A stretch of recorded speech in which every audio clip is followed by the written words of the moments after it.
지금 또 질문 주시는 부분이 뭐냐 그러면은 중국이 1조 위안 양적 완화를 한다고 했는데 제가 오늘 아침에도 퇴피실에서 잠깐 설명을 드렸는데 한 번 더 좀 말씀을 드리면 뭐냐 그러면은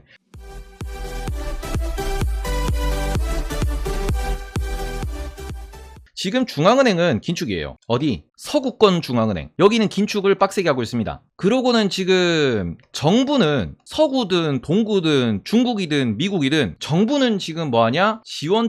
지원금을 늘리고 있어요. 정말 아이러니하게도 정부는 지금 돈을 풀고 있고요. 중앙은행은 돈을 줄이고 있습니다. 그리고 중국 같은 경우에는 돈을 안 풀다가 지금 뭐 동구권이라고 하긴 좀 그러니까 그냥 중앙은행이라고 할게요. 여기는 뭐합니까? 여기는 오히려 더 대출 규모를 늘리고 있지.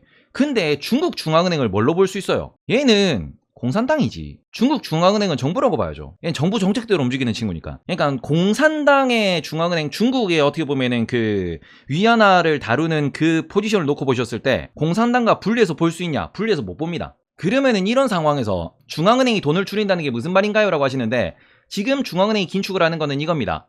말 그대로 얘네들은 지금 보유하고 있는 게 뭐냐면은 채권을 보유하고 있고요. 이 채권을 발행한 곳은 정부가 발행했습니다. 그리고는 채권을 항상 보유한 상황에서 내가 뭐 주택담보대출을 냈다라고 칩시다. 그러면은 내가 만기가 돌아오죠. 3년, 5년, 10년에 한 번씩. 근데 그 만기가 돌아왔을 때 만기 연장 안 해준다 그랬거든요. 그러니까 만기 연장을 안 해준다라는 소리는 무슨 소리예요? 정부한테 돈 내놔라. 혹은 이 채권을 발행한 회사들한테 돈 내놔라. 지금 이 채권이 국채도 들고 있는데 회사채도 들고 있습니다. 이번에 코로나 때 매입을 좀 했죠. 그 상황에서 채권 이거 만기 연장 안 해준다고 시장에 집어던진다고. 그리고는 또 뭐합니까? 기준금리 올리죠. 기준금리를 올린다라는 게 뭐예요? 아침에도 말씀드렸지만 이 부분입니다. 정부가 신규 채권을 발행할 때 뭐가 늘어나요? 이자 비용이 늘어나죠. 내가 신규로 부채를 더 만든다고 했을 때, 내가 더 추가 대출을 낸다고 했을 때 이자 비용이 올라갑니다. 이게 무슨 소리예요? 돈의 가치를 끌어올리겠다라고 하는 거고 이자를 많이 걷어간다라는 거지. 이 이자가 어디로 들어가는데? 중앙은행으로 시장에서부터 이자가 들어오는 겁니다. 금리를 낮춘다라는 거는 이자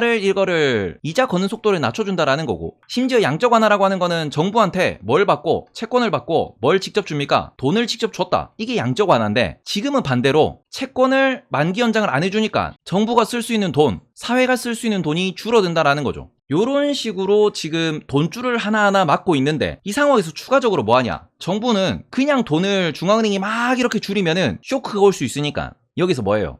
정부는 그럼에도 불구하고 찔끔찔끔 돈을 푸는 거죠. 그 대표적인 건 뭡니까? 학자금을 대신 갚아준다. 미국에서 학자금을 대신 갚아주는 게 어제 발표가 됐는데 대신 갚아주면 뭐합니까? 학자금으로 내일 이 이자 비용, 내일 원금 비용이 사라지는 거고 그만큼 월급이 보존되는 거고 이거는 어디로 이용되냐? 소비로 연결되는 거죠. 결국 시장은 소비가 늘어나면은 결국 경제는 성장을 하는 거거든요. 근데 지금 이자 비용이 올라가면은 소비가 죽는 거지. 왜? 이자 비용이 늘어가는 거니까 소비를 못 한다라고 해서 이래서 경제가 휘청일 거다라고 하니까 이런 예상치에 대응해가지고 정부는 뭐합니까? 정부가 오히려 소비를 할 수 있는 이런 방안들을 만들어주는 거죠. 제가 유튜브 댓글 계속 보니까 무슨 얘기하냐 그러니까 지금 다들 금리를 계속 올리다가 오히려 미국에서 금리를 이렇게 올리다가 미국이 금리를 낮추는 순간 오히려 이게 경제가 박살이 날 거다. 그러면서 주가는 폭락을 할 거다라는 이야기를 하시는 분들이 많이 계시더라고요. 그러니까 실제로 이렇게 이야기하시는 분들 많더라고. 지금 뭐 김영익 교수님 보니까 뭐 경기 침체에 대비해야 됩니다. 주가가 조정받을 수 있습니다. 이런 이야기를 하시더라고.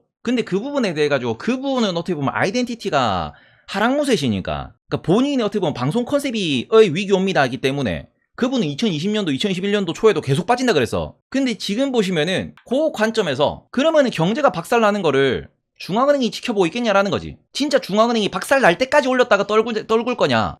여기서 이 정도면 인플레 잡혔다. 조금 멈췄다가 떨구자. 버블만 잡고 꺼트리자. 라는 전략을 취할 수도 있는 거고요. 또 한 가지 보시면은 제가 말씀드렸다시피 정부에서 재정을 풀겠지. 뭘 유지하기 위해서? 소비를 유지하기 위해서. 소비만 유지되면은 문제될 거 없어요. 지금 이 관점에서 중앙은행이 놀린 이거잖아요. 왜? 월급이 많다. 고용이 좋다. 월급은 곧 소비를 의미하는 것이기 때문에 기업이 돈을 벌고 그걸로 노동자를 고용해서 월급을 주고 그걸로 또 계속 소비가 발생을 하기 때문에 지금 말 그대로 시장에 돌고 있는 돈의 총 액수를 놓고 보면은 여전히 돈이 많이 남아있다라는 이야기를 하는 거죠. 그래서 이런 관점에서 보시면은 지금 버블을 일으키는 거는 누가 잡아? 버블은 중앙은행이 잡고요. 이 버블을 잡겠다라고 하는 게 뭐 금리 인상을 하겠다라는 거고 그 상황에서 이거 좀 잘못된다라고 하면은 정부랑 중앙은행이 아주 긴밀하게 협업을 하면서 미세미세 조정을 계속 하겠다라는 거죠. 그러면서 그걸 위해서 노력을 하겠다. 그게 지금 소위 말하는 옐런 장관 재무부고요. 파월 의장 중앙은행이지. 항상 우리는 위기가 어디서 오느냐? 지금 미국이 기준금리를 올린다. 모두가 알고 있어. 그러니까 우리가 지금 이거를 제가 그냥 이런 부분에 있어서 그냥 되게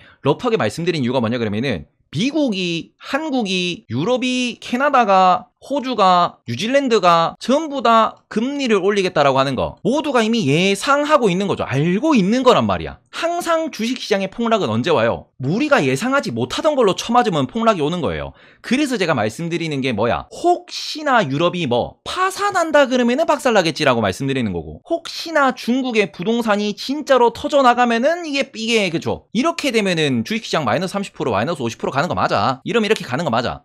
근데 이걸 누가 원하냐고요? 누가? 소위 말해서 기득권이라고 부르는 그 사람들은 항상 말씀드리는 게 어떻게 해서든지 표대결을 가야 되는 거고, 그리고 어떻게 해서든지 본인들의 정권을 유지해야 돼. 그게 독재든 민주주의든. 근데 그 관점에서 그게 유지가 안 돼. 그러면은 사람들이 결국에는 반대한다. 사람들이 힘들어진다. 그걸 통해 가지고 내가 권력을 잃을 수 있다. 그럼 글로 안 갑니다. 지금 국제유가도 150, 200 이렇게 예상하는데 저는 그거를 좀 높긴 할 것 같은데 요 정도 110달러 정도 될 것 같습니다라고 이야기하는 이유가 뭐냐 그러면은 이 위로 올라가면 진짜 경기가 박살나는 거거든. 근데 대신에 이 밑으로는 안 떨굴 거야. 왜? 이 정도가 어떻게 보면은 지금 러시아, 지금 오펙이 원하는 수준일 거니까. 그리고는 지금 미국이라고 하는 애들이 셰일 업계를 민주당이 맡고 있으니까 박살 낼 거면은 국제유가 200달러까지 계속 감산해가지고 올려버리면은 미국 박살나요. 아니 당연하지. 미국만 박살나냐? 한국, 중국, 일본 다 박살나. 원자재 생산 안 되는 국가는 다 박살납니다. 그런데 그 상황을 러시아랑 오펙이 바라느냐? 안 바라거든. 왜? 그럼 지들도 박살나니까. 그러니까 적당한 선을 계속 유지하면서 가장 이득을 볼 수 있는 선을 서로 맞춰 나가는 거예요. 진짜 박살내고 싶으면 미국이 크렘린궁에다가 미사일 쐈겠지. 아니 명분 좋잖아. 크렘린궁에다가 미사일 쐈겠지. 푸틴만 없어지면 된다며. 지금 러시아 위에만 없어지면 된다며. 아니 지금 뭐 이란에 무슨 뭐 그 뭐냐 혁명수비대 대장 그런 사람들 보면은 다른 나라 가 있는데 드론이 미사일 쏴가지고 고속도로에서 암살하고 이러잖아. 이미 푸틴 어디 있는지 미국은 알고 있어요. 미국 국무장관 러시아 국무장관, 러시아 국방장관 어디 있는지 다 알아. 근데 그걸 왜 냅두고 있겠어요? 최악은 면하려고. 최악은. 그런 점을 놓고 보면은 결국 가장 본인들이 얻을 수 있는, 그 국가가 얻을 수 있는 거를 서로 지금 갉아먹고 있는 거거든. 1원이라도 더 땡기려고 하는 거고, 조금이라도 더 내가 이득이 볼 수 있는 그 수단으로 지금 어떻게 보면은 서로 이제 조율을 하고 있는 거지. 이제 그런 걸 놓고 보시면은 박살 날 거냐? 박살 안 나지. 박살 낼 거면 벌써 푸틴 암살됐어요. 그지? 박살 낼 거면은 벌써 유가 200달러 갖고 진짜 죽는다 했을 거야. 그게 아니니까 저는 앞으로 중앙은행가 작년부터 계속 말씀드린 게 그거지. 앞으로는 되게 이상한 시장이 될 거다 이거지. 왜? 중앙은행은 돈을 쪼는데 정부는 돈을 푸는. 그러니까 제가 정말 장기적으로 놓고 봤을 때 이런 미래를 말씀을 드리는 건데, 그냥 우리가 이것만 생각해 보자고요. 지금 우리 앞으로 일자리가 늘어날까요? 줄어들까요? 이거는 100이면 100 사람들한테 물어보면 다 그럴걸? 앞으로 일자리가 적어도 양질의 일자리는 많이 줄어들지 않을까요? 라는 이야기는 하겠죠. 왜 그러겠어요? 결국에 이거는 자동화잖아. 우리가 운전하는 사람이 10년 뒤까지는 있을 수 있는데 20년 뒤까지 운전하는 사람이 있을까요? 30년 뒤까지 운전하는 사람, 드라이버라는 직업이 있을까요? 없어지겠지. 옛날에 마일 관리하는 사람처럼, 옛날 마부처럼 없어지겠지. 다 자동화되는데. 그리고는 자동화된 상황에서 오히려 사람이 그 일을 한다 그러면 이상하게 생각할 거 아니에요. 그죠? 물론 자동차 드라이버라든지 그런 사람들이 이제 레이싱을 하시는 분들, 특수 목적을 위해서 운전하시는 분들은 계시겠죠. 일반적으로 앞으로 내가 출퇴근을 위해서 운전하는 사람은 많이 줄어들겠죠. 그럼 결국 이렇게 점점 일자리가 줄어든다. 그런 상황에서 결국 남는 거는 뭐가 남을 거냐? 우리 뭐 이렇게 영화 같은 거 보시면 아시잖아. 로봇을 제작하는 사람, 로봇을 수리하는 사람, 그것도 아니면은 로봇을 쓸 만큼 효율이 안 나오는 정말로 비효율적인 요런 데서 사람이 일을 할 거 아니에요. 제일 멍청한 생각이 자동화로 목숨 걸 일은 없다는데요 라고 하시는데, 제가 제대로 이해한 건지는 잘 모르겠는데 자율주행이나 아니면 이런 것에 대해 가지고 그 오토파일럿 이런 것에 대해서 사람 목숨, 사람 책임, 그죠? 서로의 책임 소재 이런 것에 대한 논란은 여전히 많습니다. 근데 문제는 뭐냐 그러면은 큰 트렌드를 과연 이겨낼 수 있겠냐라는 거죠. 옛날에 말 타고 다닐 때도 말려서 자빠지면은 사람이 그죠? 낙상이라는 게 있었고요. 차도 지금 사고 나면은 사람이 다치고, 비행기도 어떻게 보면은 떨어지면 다 죽어요. 근데도 비행기를 타는 이유는 편하니까. 그럼에도 차를 타는 이유는 편하니까. 근데 앞으로 자율주행이 일반화되면은 그 시간을 다른 걸로 활용하겠죠. 그게 일반화되는 데까지 생각보다 저는 시간이 많이 안 걸릴 거라고 생각을 하죠. 목숨 거는 일에 대해서 자동화할 리가 없다는 사람에 대해서 멍청하다고 하는 거다. 그죠? 그는 표준이 바뀌는 거니까. 요런 것들에 대해 가지고 저는 계속 생각하는 게, 그러면은 로봇 수리, 로봇 제작 이런 거는 되게 어떻게 보면은 이 부분에 대해 가지고 로봇한테 못 맡기는 이유는 분명히 나올 겁니다. 왜? 로봇이 로봇을 제작한다 그러면 사람이 진짜 쓸모가 없어지니까. 그럼 뭐 제한을 두는 그런 행동일 거고, 정말 비효율적인 거 이거는 저임금이죠. 정말 고임금은 남을 겁니다. 왜? 정치를 한다든지 뭐 판결을 한다든지 법을 만든다든지 그런 쪽은 여전히 사람의 손을 거쳐야만 하겠죠. 근데 그 과정에서도 제가 특허 관련된 일을 하면서도 느낀 게 뭐냐 그러면은, 지금은 특허판에서도 무슨 일이 발생을 하느냐, 일단 어떻게 보면 소팅한다 그러잖아. 기존의 특허에 대해서 정리를 하고 데이터를 이렇게 뽑아내는 빅데이터화 시킬 때는 다 AI 연산을 씁니다. 지금 우리 세금 관련돼 가지고도 빅데이터 관련돼 가지고 다 컴퓨터가 연산을 다 해줘요. 판단만 사람이 하는 거야. 옛날에 사람들이 하나하나 이게 서류 뒤지고 이런 게 없다고, 이제는 컴퓨터가 알아서 다 작동을 하고 있는 거죠. 이제 그런 거를 놓고 보시면은 특허나 세무나 이런 것에 대해서도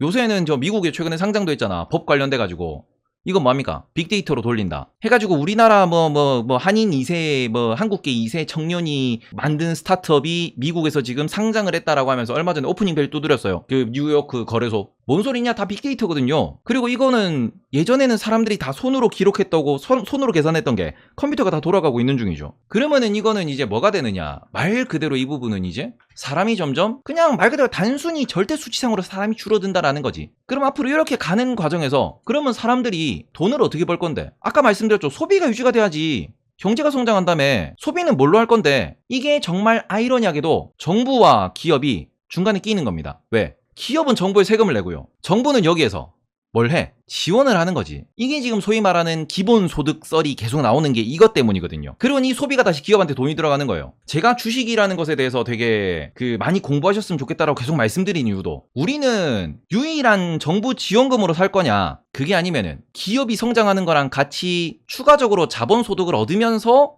남들보다 좀 더 많은 돈을 벌 거냐. 그죠? 내가 사업을 한다, 내가 장사를 한다, 이런 것들이 내가 외부에서 소득을 얻는 거잖아요. 월급을 번다, 사업소득을 낸다. 근데 월급은 받을 수 있는 곳이 점점 줄어든다라는 거고, 사업 역시도 요새는 치킨도 로봇이 튀겨. 치킨도 로봇이 튀기잖아. 10년 뒤에는 어유 피자, 치킨, 햄버거 전부 다 로봇이 다 만들걸? 그러면은 앞으로 우리가 여기서 돈을 벌 수 있냐? 앞으로 여기서 돈 못 법니다. 저는 이거 돈 벌 기회가 점점 줄어든다고 생각을 해요. 제가 BJ라는 이유도 이거고. 왜? 이건 나밖에 못하거든. 로봇이 못하거든. 굳이 10년 뒤에도 내 방송은 잘 나갈 아닌가?